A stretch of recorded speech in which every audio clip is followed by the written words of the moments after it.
कृष्णा कृष्णा कृष्णा मुरली मनोहर कृष्णा गोपाला गोविंदा हे दामोदरा। भाग्य,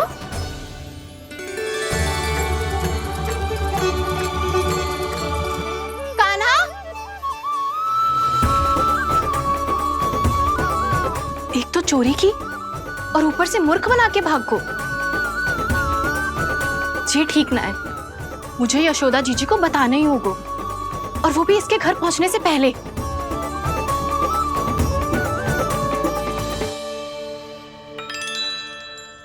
अरे पल्लू मत खींच, तनिक रुक जा, दे रही हूँ, पूजा तो करने दे।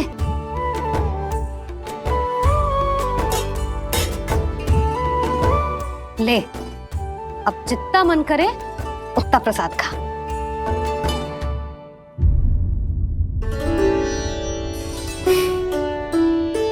या तो मैं सच्ची बावली हो गई हूँ कि मुझे हर समय कान्हा दिखता रहता है, या फिर मेरा लल्ला कुछ अधिक ही विशेष है कि मेरे साथ ना होके भी सदैव अपनी मैया के साथ ही रहता है।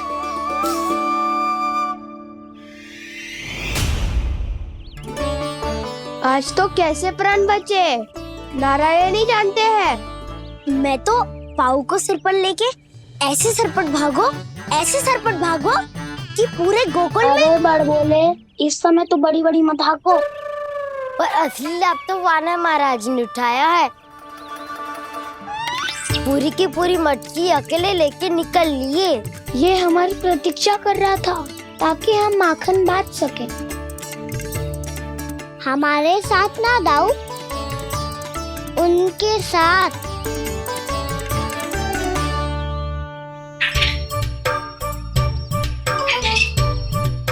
मैं समझ गो कान्हा, एक ना सभी जानवरों की भूख मिट जाए, इसलिए गया था तू सावित्री मौसी के यहाँ माखन चुराने।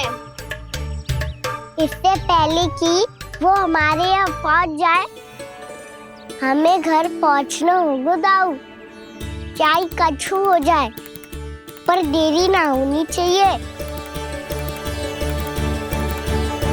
इससे पहले के बहुत समय बीत जाए, हमें ये समझना होगा कि लोभ आदमी की बुद्धि को भ्रष्ट कर देता है, हमारे सोचने समझने की क्षमता को नष्ट कर देता है।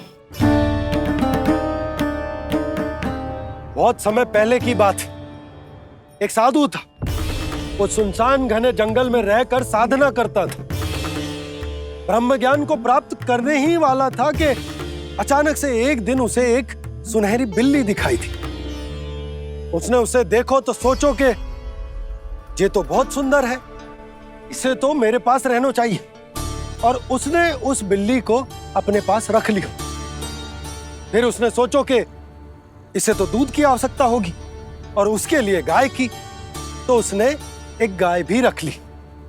अब गाय को चारे की आवश्यकता होगी और चारे के लिए भूमि की। नारायण की कृपा से भूमि का प्रबंध भी हो गया। अब भूमि को जोतनो है, चारा उगानो है, चारा काटनो है, और उसे गाय को खिलानो है। गाय को खिला के उसे दूध निकालनो है, और दूध निकाल के बिल्ली को पिलानो है। कार्य बढ़ गो। अब उसे लगो कि सहायता के लिए 2 जोड़ी हाथ और होने चाहिए, तो उसने विवाह भी कर लियो। कुछ समय बीतो और संतान हो गई, और उसे एक बड़े घर की आवश्यकता अनुभव हुई। इसी प्रकार धीरे धीरे लोभ ने उसे अपनी छाया में ले लिया, और वो नारायण की साधना कर ब्रह्म ज्ञान को पाने के अपने परम लक्ष्य को भूल गो। फिर अनेक वर्ष बीतने के पश्चात उसकी अपने गुरु से भेंट हुई। पहले तो उन्होंने उसे पहचाना नहीं, और पहचानो तो उनने कही कि एक बार, बस एक बार अपने कर्तव्य से भटका था तू, और देख कैसे देखते ही देखते लोभ के जंजाल में गहरे ही गहरे धंसता चला गया। सोचो, कहीं उस व्यापारी को धन के लोभ में अपना वचन देकर आप सब भी जे ही भूल तो ना करने जा रहे। परिवार, घर द्वार, भोजन, सुख शांति, जीने के लिए आवश्यक जिस सब कुछ तो है आपके पास, इसीलिए मुझे चिंता हो रही कि जिस प्रकार उस साधु ने ब्रह्म ज्ञान प्राप्ति का अवसर गवा दिया था, आप सब भी इस लोभ में आकर अपना सुख चैन ना गवा दो।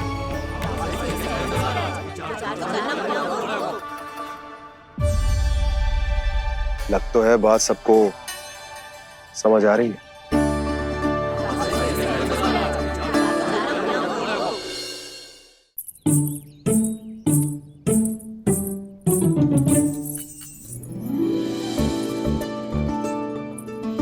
भाभी आसानी से ना मिलने देंगी कान्हा से, पर उसे देखे बिना रहा भी तो ना जा रहे हो मुझसे। कहाँ है वो? मुझ पे बहुत क्रोध है उन्हें। इतने शीघ्र शांत ना होगा, उन्हें मनाना तो पड़ेगा ताकि मैं नंद भवन में फिर से बिना किसी रोक टोक के आ जा सकूं। पर क्या बोलूं, कैसे मनाऊं उन्हें?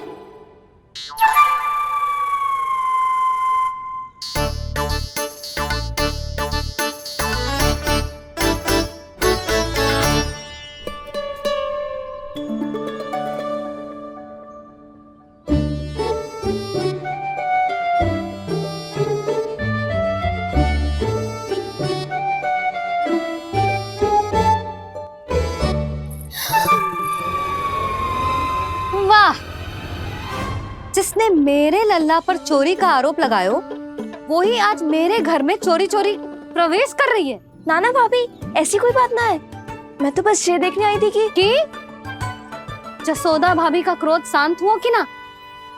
सुन ले जानकी, मेरा क्रोध उसी दिन शांत होगा जिस दिन तू सारी गोपियों के सामने मेरे कान्हा पर लगाया आरोप वापस लेगी।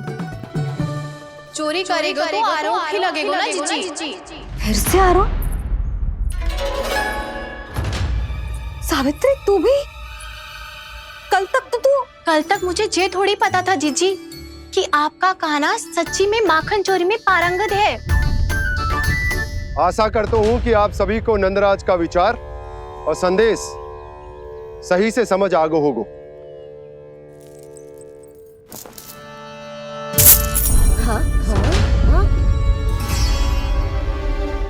सिक्कों की खनक बता रही है कि पोटली कितनी भारी है। एक ही दिन में कितनों धन पा गई जे। हमें भी इससे अधिक धन अर्जित करना होगा, तभी तो हम अपने उज्जवल का भविष्य उज्जवल कर पाएंगे। पहली बार कछु बुद्धि की बात की है तूने। नंदराज, हमारे मन में आपका बहुत सम्मान है, पर हम जो करना चाह रहे हैं वो लोभ ना है, वो तो विकास है। हाँ नंदराज, हम अपना और अपने संतानों का भला बुरा सोचे बिना कब तक अपना जीवन इस प्रकार जीते रहेंगे? फिर पिछले 4 वर्षों से हमने आपको कर भी तो ना दियो है। मुझे तो लगता है कि नंदराज की बातों पर शांति से सोच विचार के बाद ही कुछ निर्णय लेना चाहिए। ऐसा मौका बार बार ना तो नहीं, हमें सोच विचार कर निर्णय लेना है सबने।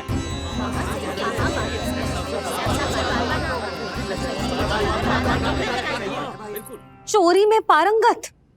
हाँ जीजी, उसने टोली बनाई है और उसका नाम भी रखा है चौर्य विद्या प्रसारण टोली, और आपका कान्हा उसका अध्यक्ष है। अच्छा, तो कान्हा पूरी टोली लेकर आया था चोरी करने तेरे घर?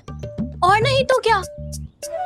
पर एक बात बताऊं जीजी, मेरे बलदर को देखकर किसी का साहस ना हुआ भीतर जाने का, पर आपका कान्हा इतना साहसी है कि बिना भयभीत हुए इतने भयंकर बैल के निकट चले गए। सच्ची? और तेरे रक्षक बैल ने कुछ ना किया उसे? है ना अचरज की बात। क्रोध के स्थान पर वो तो उसके सामने ऐसे झुको जैसे कि प्रणाम कर रहा है। और जीजी, आपका कान्हा साहसी ही ना, बहुत चतुर भी है। मैंने मटकियां बहुत ऊपर लटकाई थी, पर बताओ कि बिना चौकी के मटकी को नीचे उतारने का उपाय किसने ढूंढा? किसने? आपके चतुर कान्हा ने। उसने अपने सखाओं को पर्वत बनायो और एक पक्के सेनापति की तरह बिना भयभीत हुए उनके ऊपर चढ़ गयो और मटकियां उतारने लगो। और एक ही ना, तीनों की तीनों मटकियां उतार ली। तीनों? हाँ जीजी, और वो इतना दयालु है कि पहले एक मटकी का माखन सब में बांट दियो और फिर बची हुई 2 मटकियों में से एक मटकी अपने सखाओं को दे दी और फिर दूसरी मटकी एक भूखे वानर को दे दी। और फिर जब मैं उसके सामने जाके प्रश्न करने लगी तो उसने मुझे अपने तर्कों के जाल में उलझाया और बड़ी आसानी से सिद्ध कर दिया कि वो तो परोपकार कर रहा था। मैं तो देखती ही रह गई और शब्द तो ऐसे झड़ते हैं मुंह से जैसे कि फूल।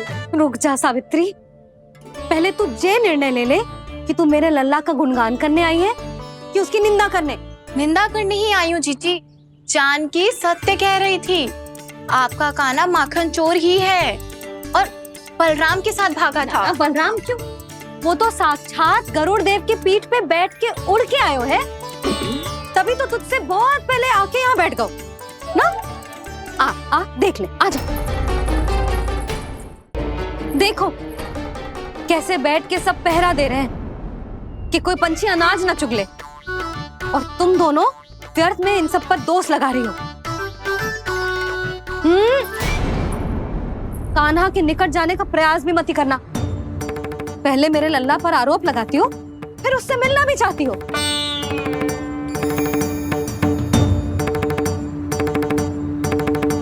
पर जीजी चोरी, अरे उसे तो चोरी का अर्थ भी ना पता होगा। तुम दोनों को नारायण का भय भी ना है क्या? हाँ, मेरे लल्ला पर आरोप लगाने से पहले तुम दोनों को लज्जा ना आए? हे नारायण, अब आप ही बताओ मैं क्या करूं। लग तो है किसी की घोर दृष्टि लगी है कि बार बार मेरे लल्ला पर आरोप लगते हैं। किसी की क्या, तुम दोनों की दृष्टि लगी है। या तो तुम दोनों मनगढ़ंत कथाओं को सत्य बताना छोड़ दो, या फिर कृपा करके मेरे घर आना बंद कर दो।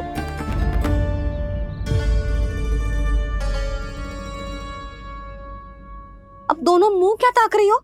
हाँ, जाओ यहां से। और तुम दोनों नंद जी की सभा में क्यों ना गई? हाँ,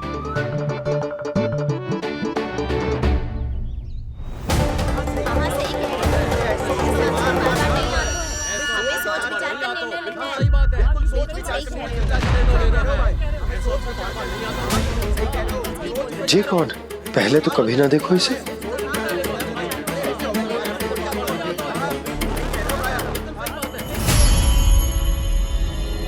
कहाँ को?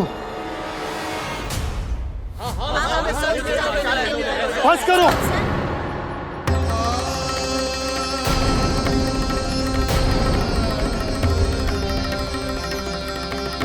मेरी आंखों के सामने मैं गोकुल में इस तरह फूट पड़ते ना देख सकता। राजा हूं मैं, परंतु आज तक मैंने कोई भी निर्णय आप सब पर ना थोपो और ना ही आज थोपूंगा। मुझे पता है आप सबके पास कल सूर्यास्त तक को समय, इसीलिए मेरी विनती है कि आप घर जाकर रात्रि को इस बात पर पुनः विचार अवश्य कीजिएगा। सोचिएगा कि कोई भी व्यापारी अविश्वसनीय रूप से सस्ता क्रय विक्रय क्यों करेगा जब तक कि उसका कोई छुपा हुआ लाभ ना हो। हमें सोचना होगा कि कहीं हम उसके बिछाए जाल में फंस तो ना रहे।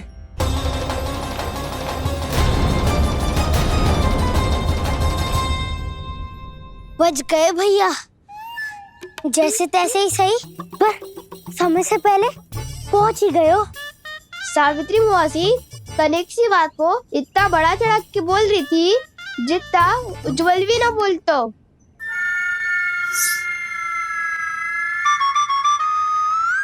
वैसे आनंद तो बहुत आयो, सच्ची। हाँ, बेहतर लगा तो माखन भी तो मिला और परोपकार भी होगा। बता कान्हा, और किसके घर जाना है अब? आज ही तो हमें शिक्षा मिली है, इतनी शीघ्र भूल गए तुम सब। लोग के चक्कर में पड़ोगे तो फंसोगे। लोग के चक्कर में पड़ोगे तो फंसोगे।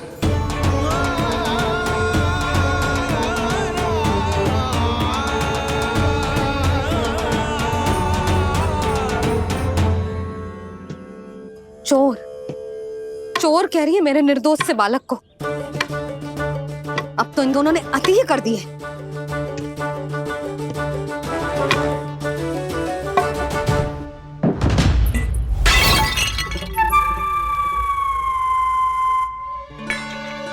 से भी अभी फूटना था। वैसे ही मैं इतनी चिंतित हूँ। कैसे समझाऊं इन गांव वालों को?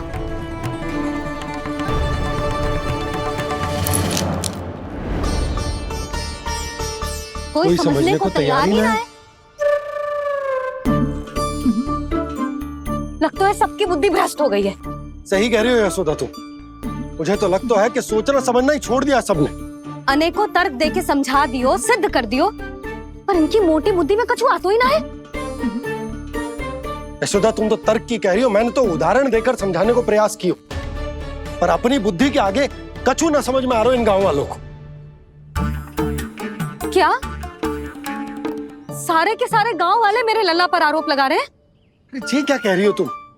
मैं तो गांव वालों की बात कर रहा हूं जो नारायण के नाम पर वचन देकर उस अपरिचित व्यापारी को अपने दूध, दही, घी, माखन सब देने को तैयार है। लो कर लो बात। मैं गोपियों की बात कर रही हूँ जो लल्ला पर माखन चोरी का आरोप लगा रही हूँ। और आज तो सावित्री ने भी लल्ला को माखन चोर कह के पुकारो है।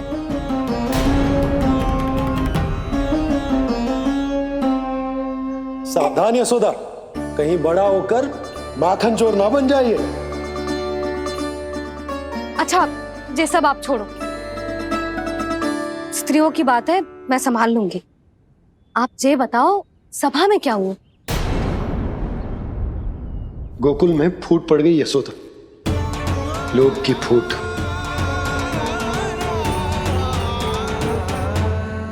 अरे रुको रुको रुको, व्यापारी जी रुकिए रुकिए।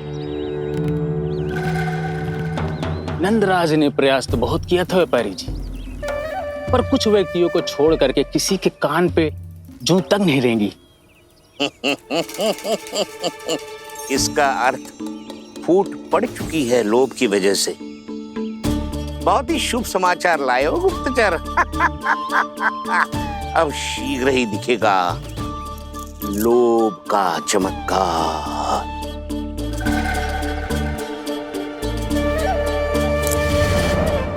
लोभ से बचने को जो पाठ हम कान्हा को पढ़ा रहे थे ना, आज वही पाठ मैं इन गांव वालों को समझाने में असमर्थ रहा।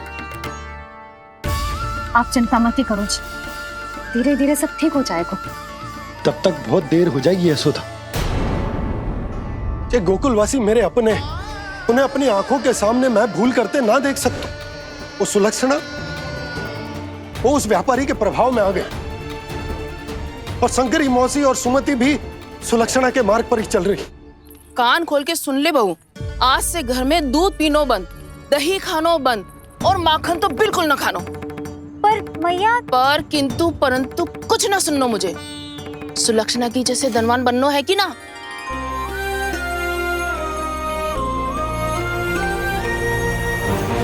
तो फिर जैसा मैं कहती हूँ वैसा कर, तभी तो अधिक से अधिक दूध, दही, माखन बेचकर अधिक से अधिक धन अर्जित कर पाएंगे हम।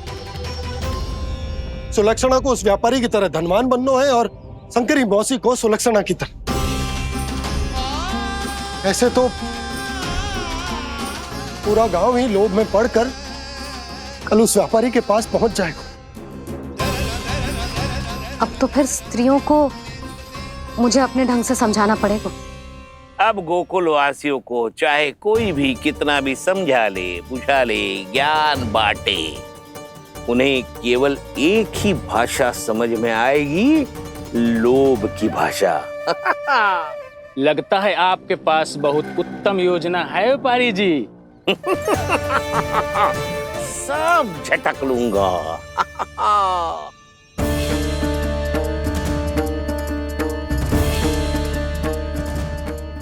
आपको क्या लगता है प्रभु, मैया के समझाने से गोपियाँ समझेंगी?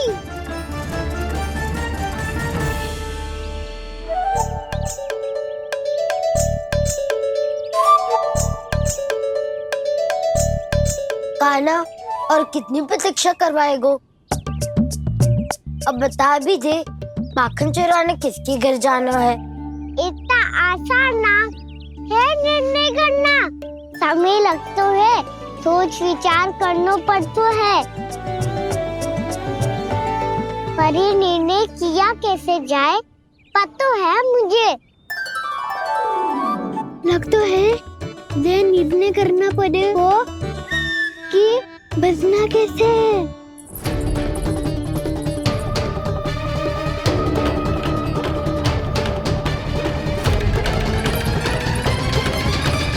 सावित्री मौसी ने हमारे चौर्य विद्या प्रसारण के बारे में सबको बता दियो क्या?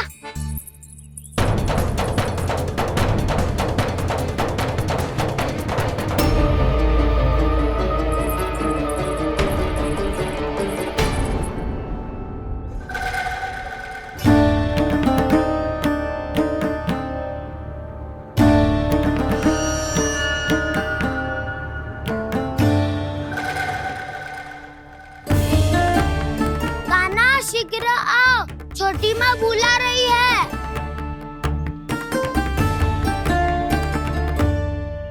अब डांट भी पड़ेगी और कुटाई भी होगी। चौर्य विद्या प्रसारण कल ही आरंभ हुआ था और आज ही समाप्त हो जाएगा। सब इतने गंभीर क्यों है आज? गंभीर तो होंगे ही ना दाऊ, क्योंकि मैया आज अच्छा वाला पाठ पढ़ाने वाली है।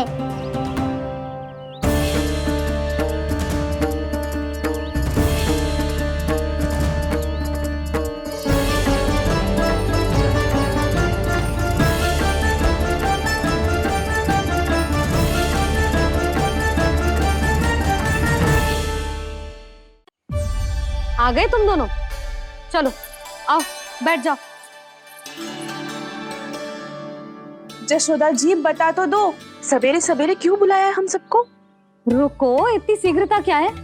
पहले इन बालकों को कुछ खिलाने तो दो। अभी खेलने निकलेंगे ना, पूरी दोपहरी दिखाई ना देंगे।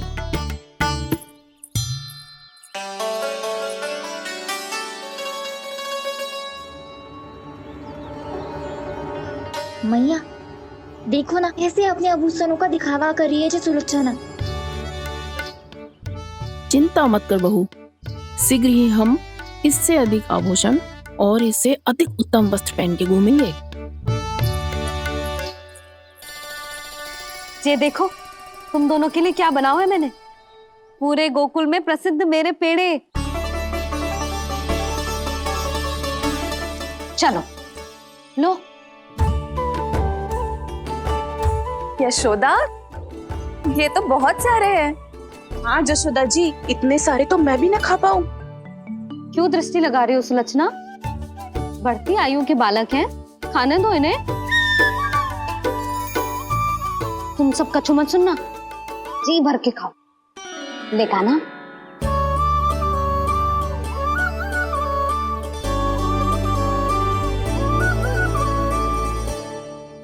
हे नारायण, मैंने अपने कान्हा को जो सिखाओ है, बस वे उसे स्मरण रखें और उसका पालन करें। ले और ले ले ले।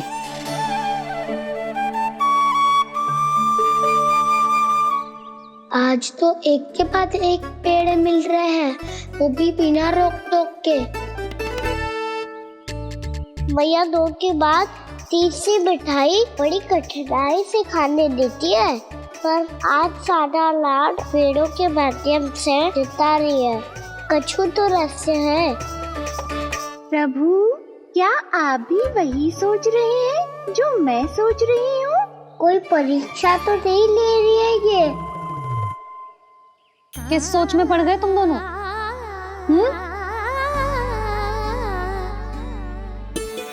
खाओ ना। जब तक पेट और मन दोनों ना भर जाए तब तक खाओ। बस यशोदा, इतना पर्याप्त है। अरे ना जिज्जी, घर के शुद्ध मावा और गुड़ के बने, कितना भी खा ले कोई हानि ना होगी। लो और लो।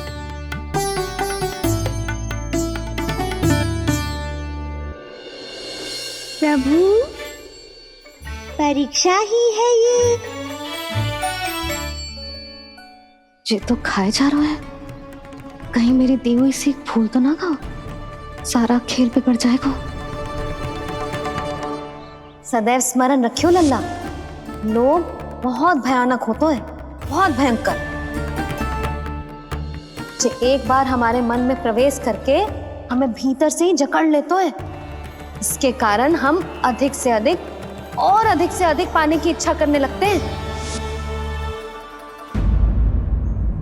क्या हुआ कान्हा, रुक क्यों गए?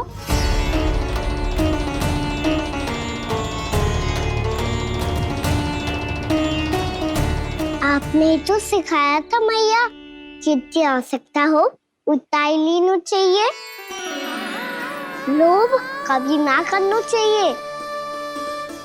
बहुत बुरा राक्षस है लोभ।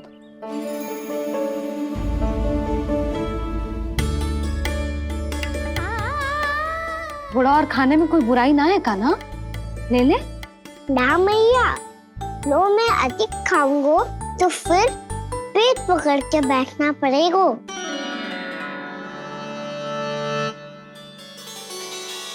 हाँ, मेरा भी पेट भर गया। कान्हा सही कह रहा है छोटी माँ, लोग बहुत भयानक राक्षस है। जो भी लोग के चक्कर में पड़ेगो वो बहुत बुरा फंसेगो। अच्छा जाओ, जाके खेलो तुम दोनों। मैया, ये पेड़ अपने सखाओं के लिए भी ले जाऊं मैं? हाँ लल्ला, ले जाओ अवश्य।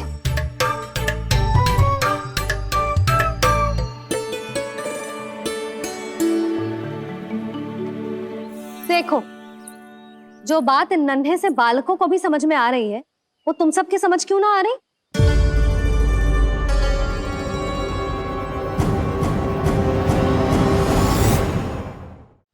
क्या समझाना चाहती हो जशोदा जी, तनिक खुल के बोलो। जब बसंता खाने के बाद भी हलवा खाने का हट करतो है तो उसे मना क्यों करती है? इसीलिए ना, ताकि स्वाद के लोभ में उसका स्वास्थ्य ना बिगड़ जाए। और उज्जवल, जब भरी दोपहरी में बाहर खेलने का हट करतो है तो तू उसे मना क्यों करती है? इसीलिए ना कि खेल के लोभ में उसे लू ना लग जाए। हाँ, और पुराण पढ़ना तो अच्छी बात है ना। तो श्रीदामा जब रात में दीप के प्रकाश में पुराण की कथाएं पढ़ना चाहते है तो क्यों मना करती है? उसे बता। ताकि कथाओं के लोभ में उसकी दृष्टि खराब ना हो जाए जीजी। तो इसका अर्थ तो यही है ना कि लोभ चाहे पेड़ों का हो, चाहे पुराण की कथाओं का हो, या फिर अधिक धन अर्जित करने का हो, लोभ सदैव हानिकारक ही होता है।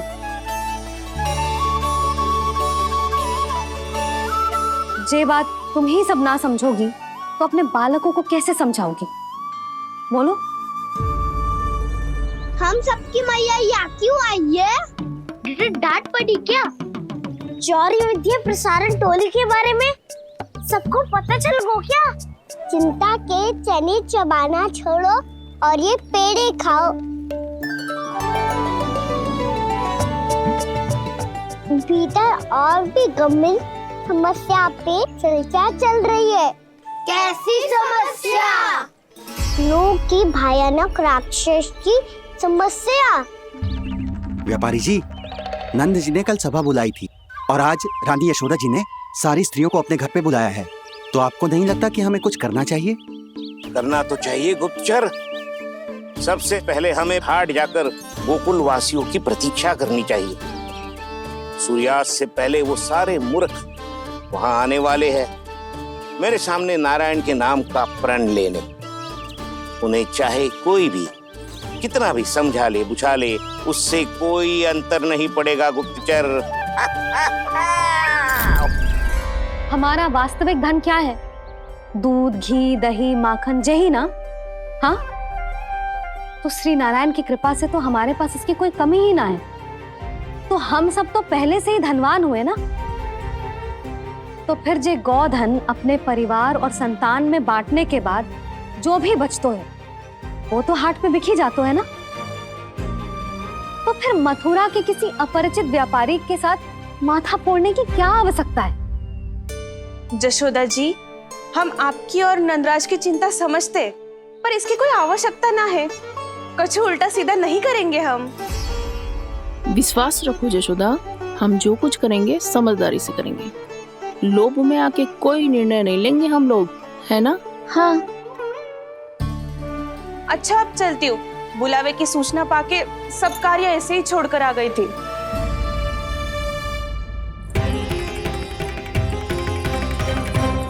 अब किसको घेर लियो? लोभ के भयानक राक्षस ने। ये तो तभी पता चलेगा जब वो सब बाहर आएंगी। तब तो सबको बहुत ध्यान से देखना पड़ेगा।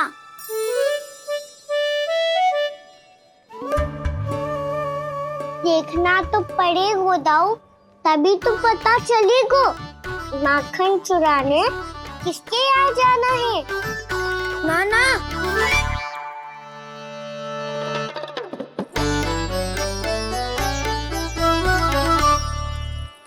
लोग का राक्षस तो उनके पास दिख ना रहे हुआ है।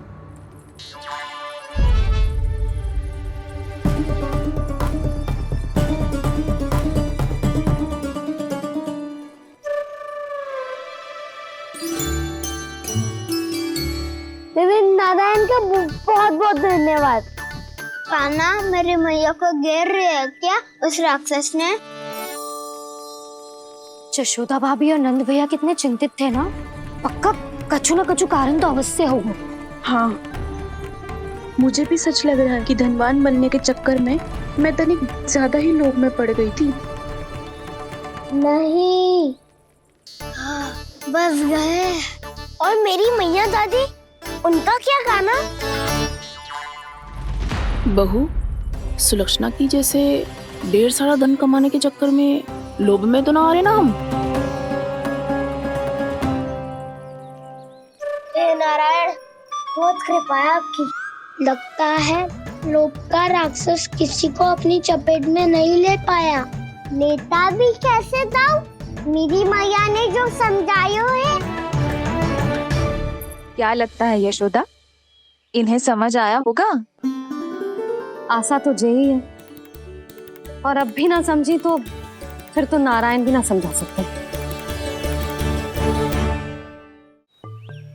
सुनो, दोपहरी में हम सब मिलेंगे। दोपहरी में? तो क्या तू तब निश्चित करेगो कि आज किसके यहाँ जाना है माखन? आज कोई माखन चोरी नहीं होगी। क्षमा करना राव, भैया के समझाने के बाद भी जिसके समझ में कछु ना आई होगी उसके घर चोरी तो करनी पड़ेगी आज।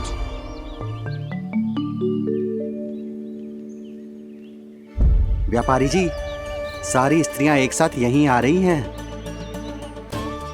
मेरे चक्रव्यूह में फंसने की इतनी शीघ्रता कि संध्या तक भी नहीं रुक पाई।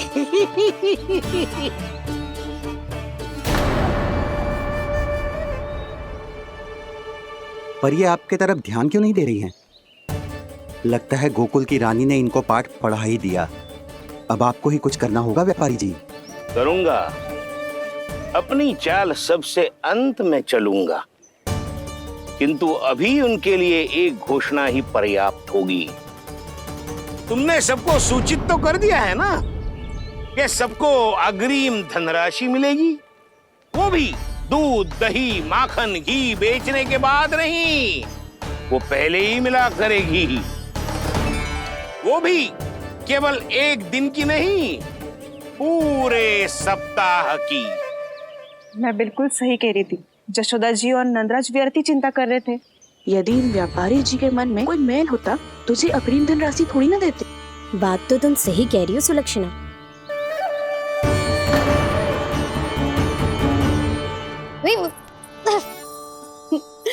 कितनी शरारत करते हो तू?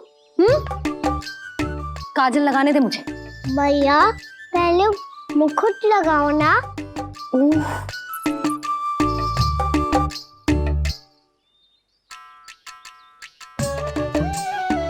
और मेरी मुन्नी?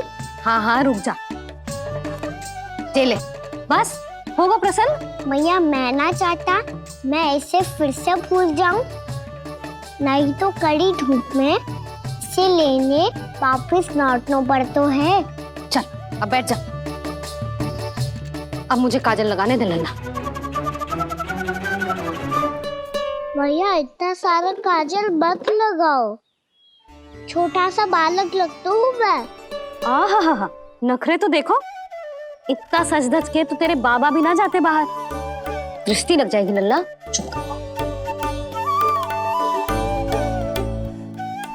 उनको तो आ सकता ही ना है मैया, वो तो गोकुल के राजा है।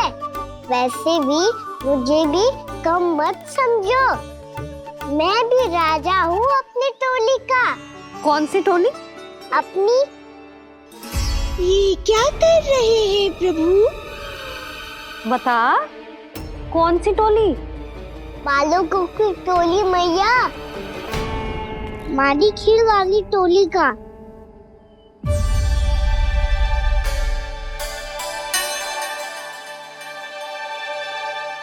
क्या हुआ जी? देखो जी, आप इतनी चिंता मत ही करो। आप गोकुल के राजा हो और जे बालकों की टोली का राजा है, तो मैं भी जसोदा हूँ, मैं कोई कम थोड़ी ना हूँ। मैं भी गोकुल की स्त्रियों की रानी हूँ। मैंने सबको समझाओ है, सब समझ गई हैं। उपनंद भैया से बात करके आ रहा हूँ अभी। पता चलो है कि उस व्यापारी ने अग्रिम राशि का लोभ दिया है सबको। मुझे ना लगता तुम्हारे समझाने का कोई लाभ हो। अभी तो ये सब समझ के गई, बोल के भी गई कि अब उस व्यापारी के फेर में ना फंसेंगी। इतनी शीघ्र पलट गई। इन सब में अपनी बुद्धि ना है क्या? जब कोई विकार मन में बस जाता है ना यशोदा, तो सूझबूझ सब समाप्त हो जाती। तो मुझे ही कच्चू करना पड़ेगा। मैया मैं जाऊं? हाँ तू जा।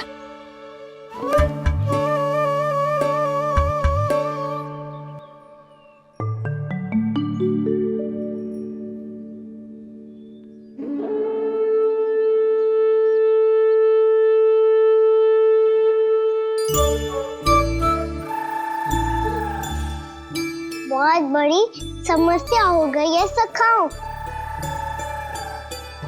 कैसी समस्या? लोभ का भयानक राक्षस कहीं ना गयो, वो अभी भी यही है। मुझे पता था, और इसका सबसे अधिक प्रभाव तो मेरी मैया और दादी पर ही हुआ है। तुम सच कह रहे हो उज्जवल? हाँ। अरे कछु ना बलदाऊ, जे बड़ बोला तो ऐसे ही बात करते रहेगा, बड़ा चढ़ा के। बड़ा चढ़ा के नहीं बोल रहा हूँ मैं। आज से घर पे दूध दही माखन घी सिर्फ एक बार ही मिलेगा। पर क्यों? ताकि अधिक से अधिक दूध दही माखन घी बचाकर उस व्यापारी को 2 गुना मूल्य पे बेचा जाए। इतने से तो काम ना चलेगा। उस सुलक्षणा से, और मैं तो कहूँ सुलक्षणा से ही क्यों, पूरे गोकुल में सबसे अधिक धनवान बनना है तो और माखन जमा करना पड़ेगा। हाँ हाँ मैया, लाओ मैं इसे ऊपर रख देती हूँ। चोरी चुपके से खा तो ना जाएगी ना? तेरी घबराहट बता रही है कि घर से निकलने से पहले तूने थोड़ा माखन तो खाया है। सच्ची बोल। ना ना मैया, मैं क्यों माखन खाऊंगी? मैं भी तेरी मैया हूँ लाली, माप के रखो तो मैंने।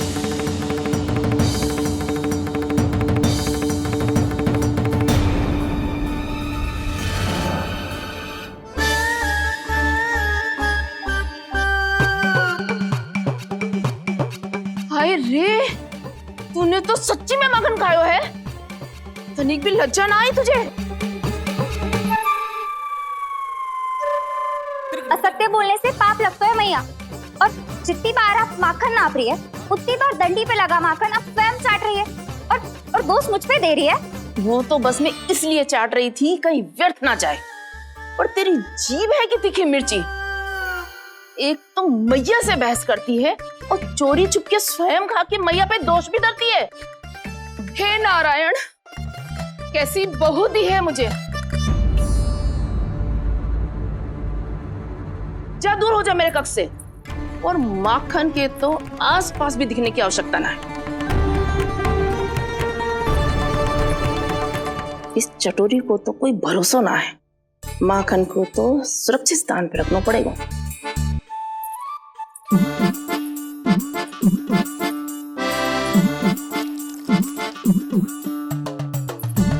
यदि बहू ने अब मटकी उतारने को प्रयास किया तो अचानक पानी गिर जाएगा और घबरा के वो चिल्लाएगी और मुझे पता पड़ जाएगा। मैया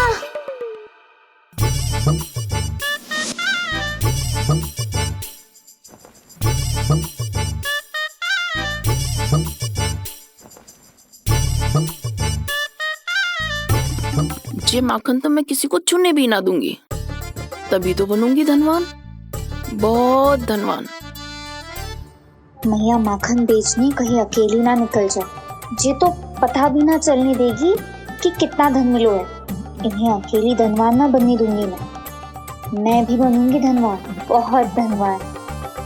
पहले तो जब चाहे तब भरपूर माखन खा सकता था, पर अब दोनों तो ऐसे संभाल के रखती हैं कि जैसे माखन की मटकी ना स्वप्न का कलश हो। मेरे यहाँ भी ऐसा ही हो रहा है। नारायण का बहुत बहुत धन्यवाद। नंद जी और जशोदा जी की बातों में आने से पहले ही सत्य का पता चल गया।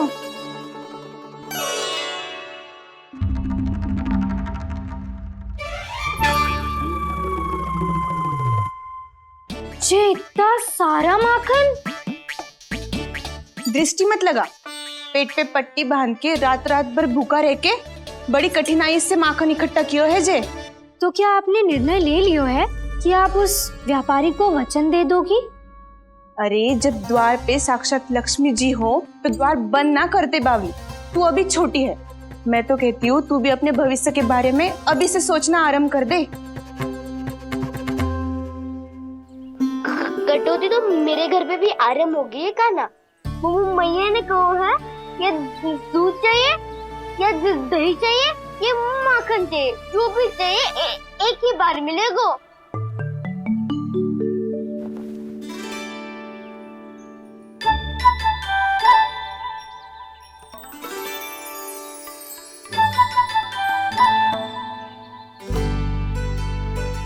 तब हमारी टोली को ही कुछ करना पड़ेगा। तुम सबको तुम्हारा अधिकार मिले, ये हमारा कर्तव्य है।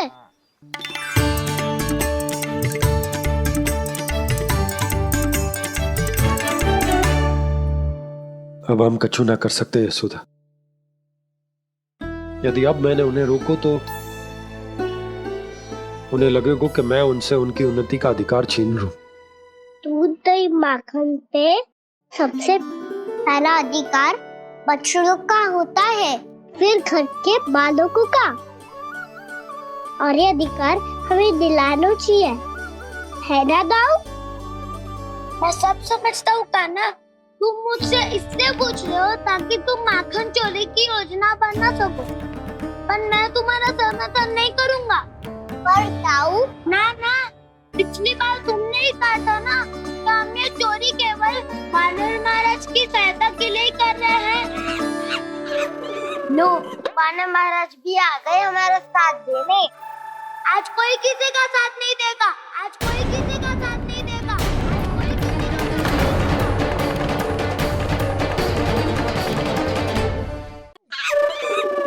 लो, वानर महाराज भी आ गए हमारा साथ देने।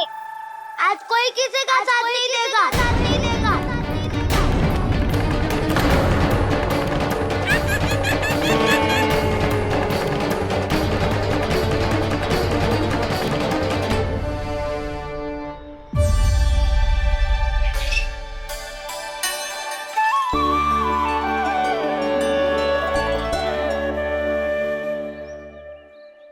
उस दिन इनकी भूख मिटाने में आपने साथ दिया था ना, तो है ये उसी लिए धन्यवाद देने आए हैं।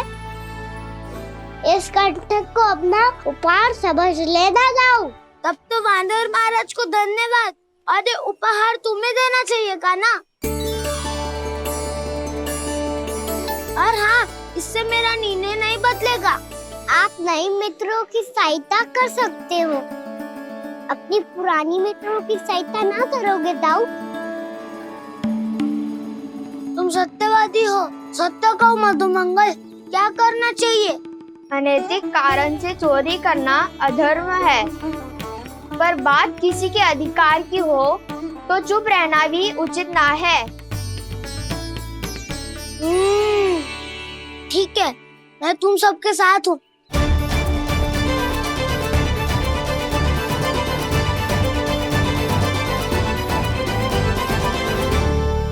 देखो जी, इन भोले भाले बालकों को ये भी ना पता कि इनके मैया बाबा कितनी बड़ी भूल करने वाले हैं। तो बताता ना, किसी घर से आराम करना चाहिए हमें। वसंता, नाना मेरे घर से ना। उज्जवल, मेरे घर तो असंभव है काना। मेरी मैया और दादी किसी योद्धा से कम ना है। आग गड़ा के दिन रात सुरक्षा करती है मटकी की। लल्ला मुरली इधर ही छोड़ गए, मैं देख के आती हूँ जी। इतनी गंभीर चर्चा चल रही है और यशोदा को खाना की मुरली की पड़ी। पर किसी ना किसी के घर से तो आरंभ करना पड़ेगा। किसके घर और क्या आरंभ करना पड़ेगा? हाँ,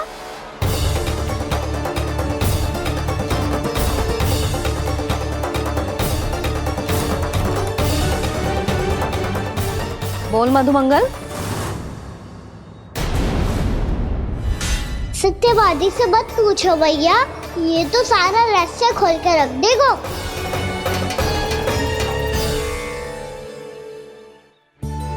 भैया ये देखो कंठ, नंदन बोला जाने कहाँ से ले आए इसे।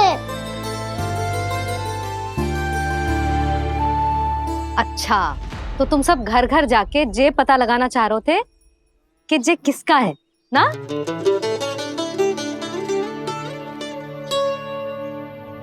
स्वर्ण का तो ना लग रहा है, पर हाँ, किसी की वस्तु है तो उसे लौटाना तो पड़ेगा ही। मैं बताती हूँ तुम सबको किसके किसके घर जानो है।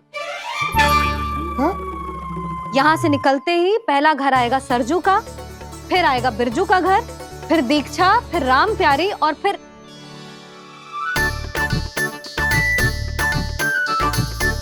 अब इतने सारे नाम तुम लोग कैसे स्मरण रखोगे? रुको, मैं सूची बना के देती हूँ। रुको। हाँ,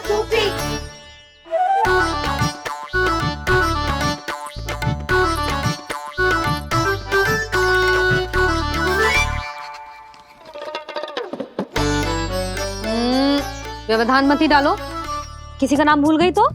जाने अनजाने ताई जी भी शौर्य विद्या प्रसारण टोली की सदस्य बन गई है आज।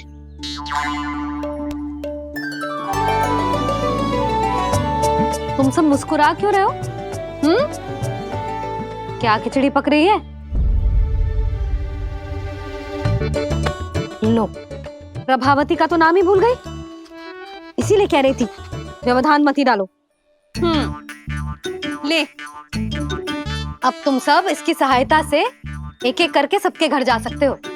आप तो अच्छी हो मैया, चलो चले।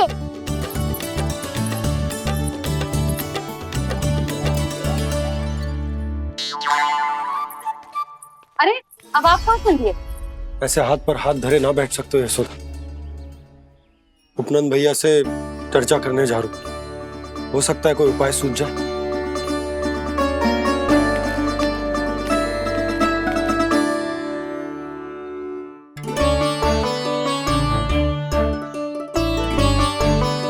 खाना बताना, सबसे पहले किसका घर लिखो है?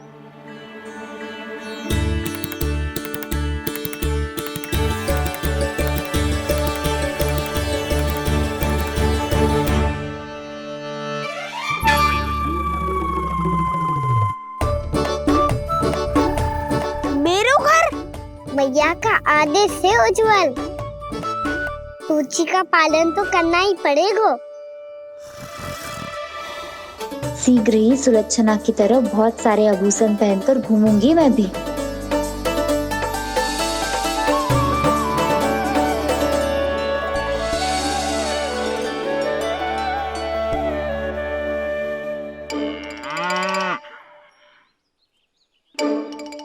अब क्या हुआ काना?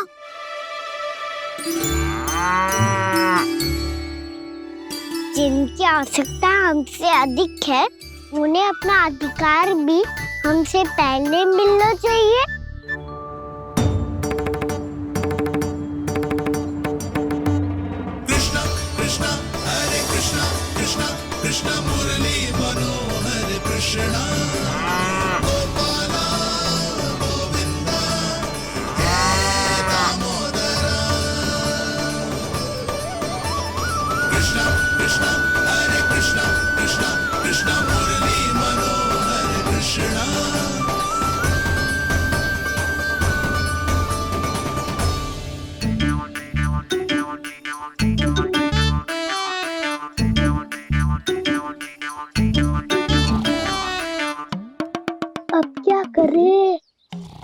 सही थी ना, दो पैरी है, चोरी करना असंभव है। किसी को छूने भी ना दूंगी मैं माखन।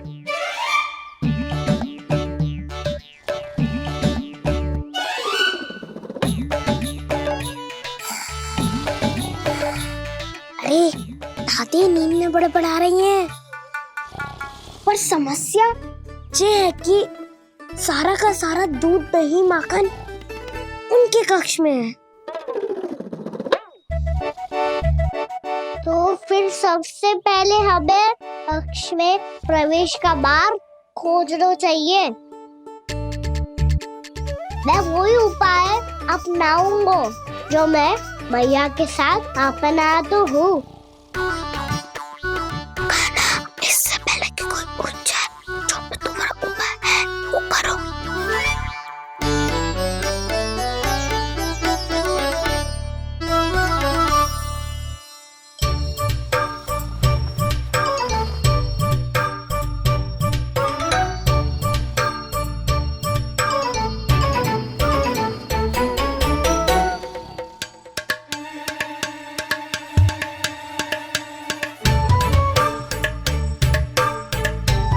इससे क्या होगा?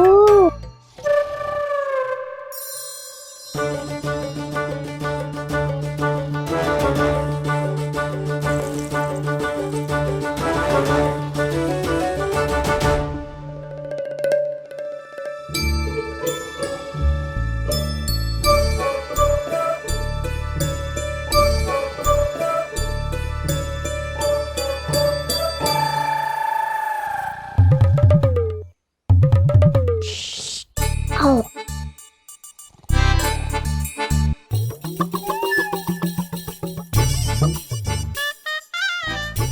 अरे चल ना।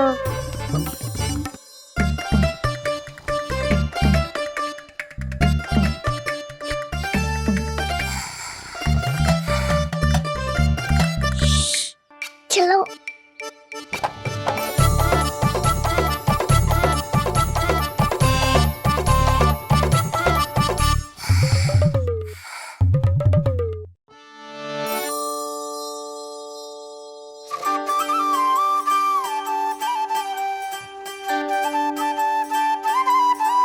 बड़े सौभाग्य उसने है पाए, कान्हा जिस घर से माखन चुराए, पूरी टोली को माखन खिलाए।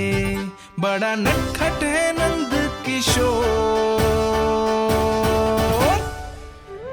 भोला भाला कान्हा है माखन का चोर। अरे भोला भाला कान्हा है माखन का चोर।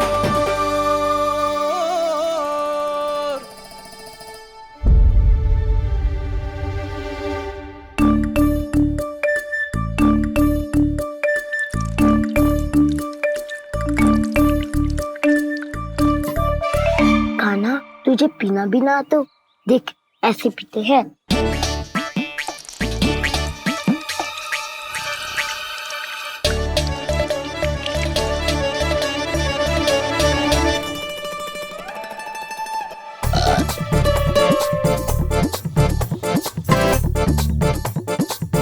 दूध दही माखन सब समाप्त। पर पेट तो तभी भरेगो जब माखन मिलेगो। पर माखन है कहाँ?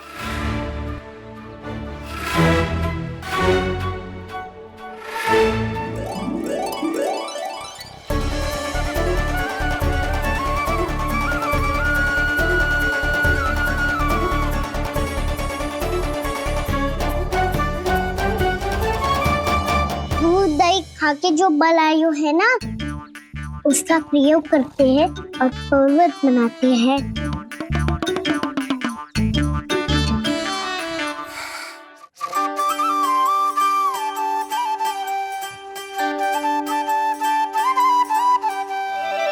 न ध्वनि कोई हो न पता कुछ लगे, आए चुपके से ग्वालों की टोली। चाहे कितना बचाओ छिपाओ कहीं, सारा मक्खन ये कर जाए खाली।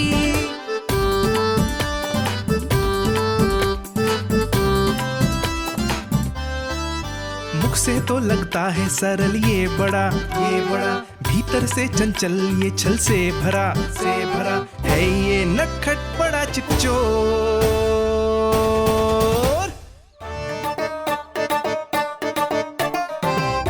कोई हाथ भी मत लगाइयो मेरे माखन को। बहुत सारा धन अर्जित करूंगी मैं, बहुत सारा।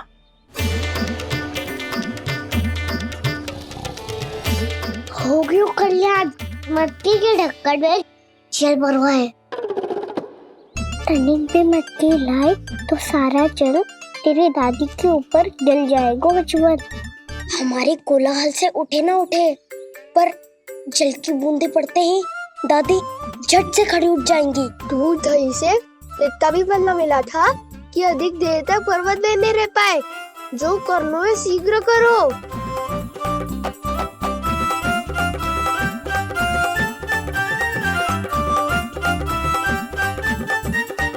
वसंता पूजा करते कमल का फूल लिया।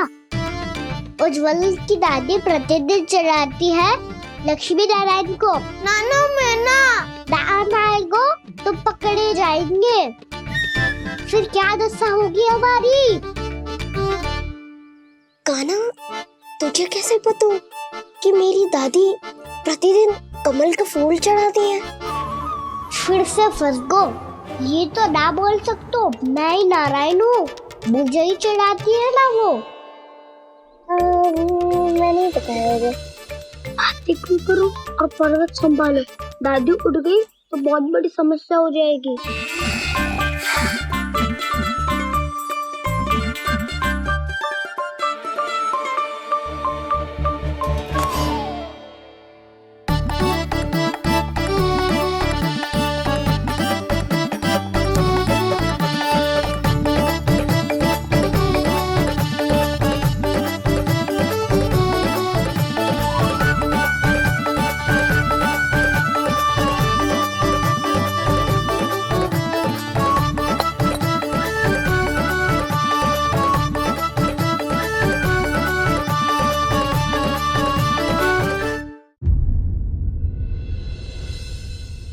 हे नारायण, मुझसे ना अपने पति की चिंता देखी ना जा रही, कुछ खा के भी ना गए। अब आप ही संभालो अपने गोकुल वासियों को। हाँ नहीं तो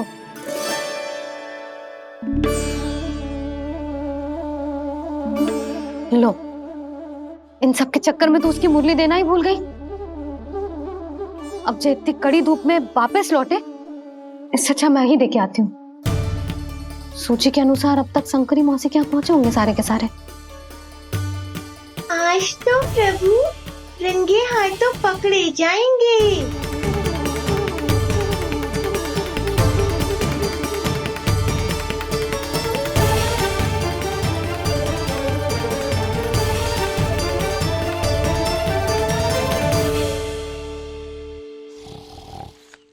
मटकी तो उठ ही ना रही है।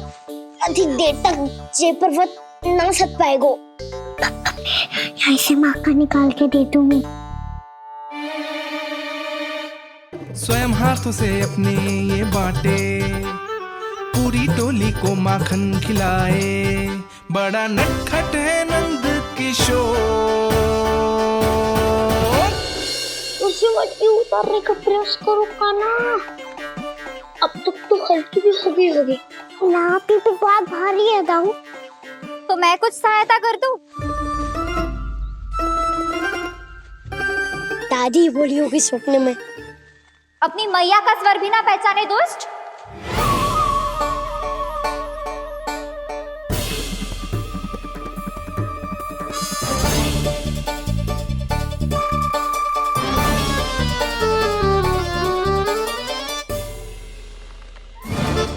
बुरे फंसे।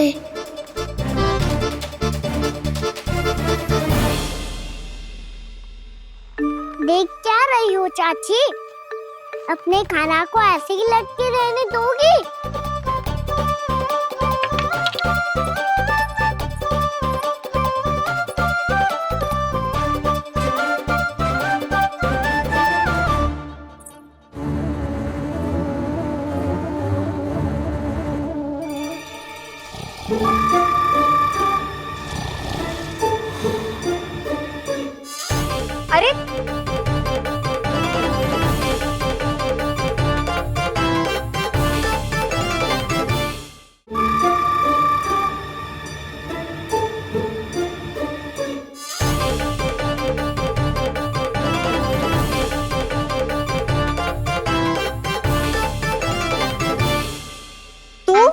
अच्छी हो चाची और कितनी बदसाली भी हो।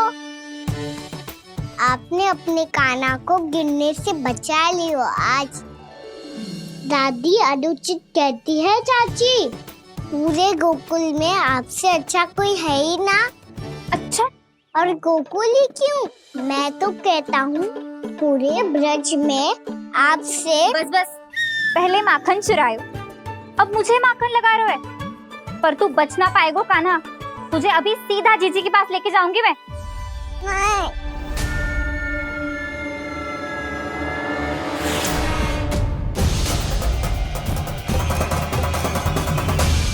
चाची, आप जानकी और सावित्री मौसी जैसे मुझ पर आरोप लगा रही हो। रोज छोड़ के एक बार मेरी ओर देखो तो सही। बताओ, मैं इतना भोला भला चोरी कर सकता हूँ क्या?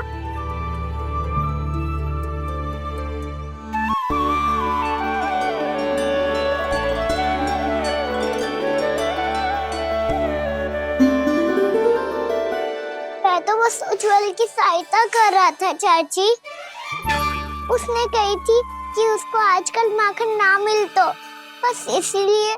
मुझे क्यों फंसा रहे हो कान्हा?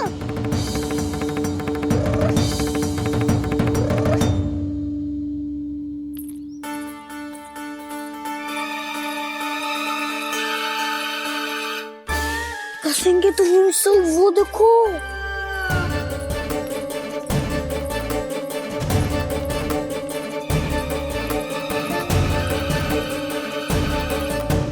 आप दोनों सो रहे थे ना चाची, इसीलिए विवश सोकर हमें अपने आप माखन निकालना पड़ो। अरे अरे, रो मत कान्हा, मैं तुझे डांट नहीं रही थी। चल बस चुप हो जा।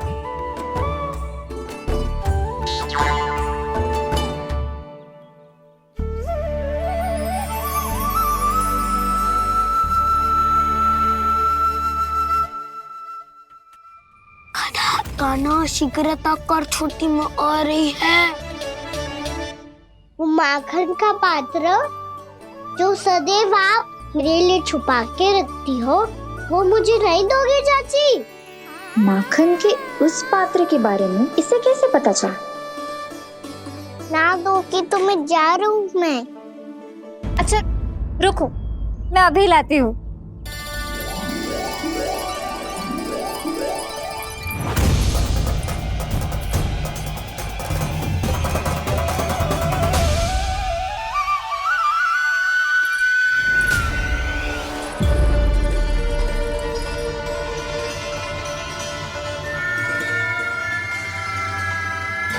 सही कह रहे थे नंदराज, मैंने इतना समझायो इन्हें, इन पर तो कोई प्रभाव ही ना पड़ो।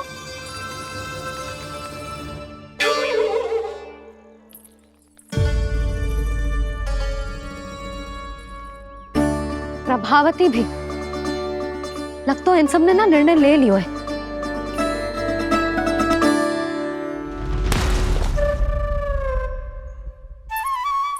ये ले।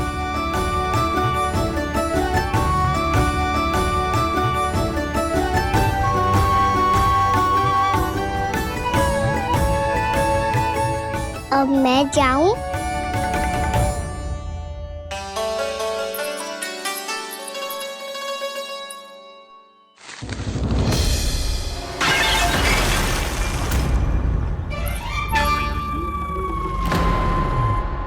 चोर चोर, तेरा इतना साहस, मेरी आंखों के सामने तुमने माखन चुरायो। कान्हा, कान्हा